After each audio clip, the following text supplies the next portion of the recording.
విశాఖ ఉక్కు ఆంధ్రుల హక్కు అంటూ సాగిన పోరాటంలో ఉమ్మడి రాష్ట్రం నలుమూలల నుండి 32 మంది ఆత్మ బలిదానాలతో రైతులు, నాటి జమీందారుల వేలాది ఎకరాల భూముల త్యాగాల ఫలితంగా ఉమ్మడి ఆంధ్రప్రదేశ్ యువత ఆకాంక్షలు వారి భవిష్యత్తుకు బాటలు వేస్తూ అప్పటి ప్రధాని శ్రీమతి ఇందిరాగాంధీ గారు విశాఖ ఉక్కు పరిశ్రమను ప్రకటించారు.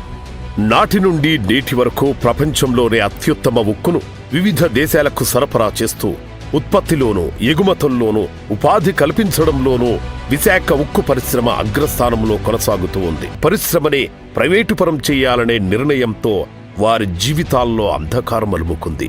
పార్లమెంటులో కనీసం ప్రైవేటీకరణకు వ్యతిరేకంగా ఒక్క ఎంపీ కూడా మాట్లాడలేకపోయారు.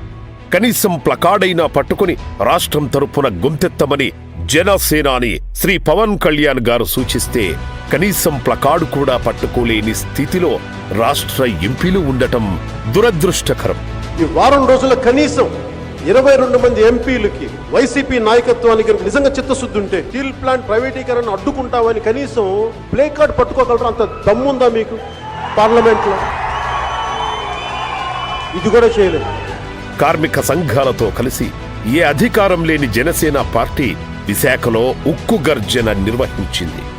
అనంతరం విశాఖ ఉక్కు ఆంధ్రుల హక్కు అనే నినాదంతో రాష్ట్ర ప్రజల భావోద్వేగాలతో ముడిపడిన అంశమని, దయచేసి దానిని ప్రైవేటీకరణ చేయవద్దు, కర్మాగారానికి ఇనుప ఖనిజాన్ని సరఫరా అయ్యేలా గనులు కేటాయించాలని, పరిశ్రమకు పూర్వ వైభవం తీసుకొచ్చేందుకు సహాయ సహకారాలు అందించాలని కేంద్ర హోంశాఖ మంత్రి శ్రీ అమిత్ షా గారిని కలిసి తెలియజేశారు జనసేన పార్టీ అధినేత శ్రీ పవన్ కళ్యాణ్ గారు. ఈ స్టీల్ ప్లాంట్ పరిస్థితి బయటకు వచ్చిందో డిస్ఇన్వెస్ట్మెంట్ గురించి, దేశంలో ఉన్న డిస్ఇన్వెస్ట్మెంట్ మిగతా పరిశ్రమలకు అప్లై చేయడానికి దీనికి ఉన్న ప్రత్యేకతని నిన్న కేంద్ర హోంమంత్రి శ్రీ గౌరవనీయులు అమిత్ షా గారికి తెలియజేశాం.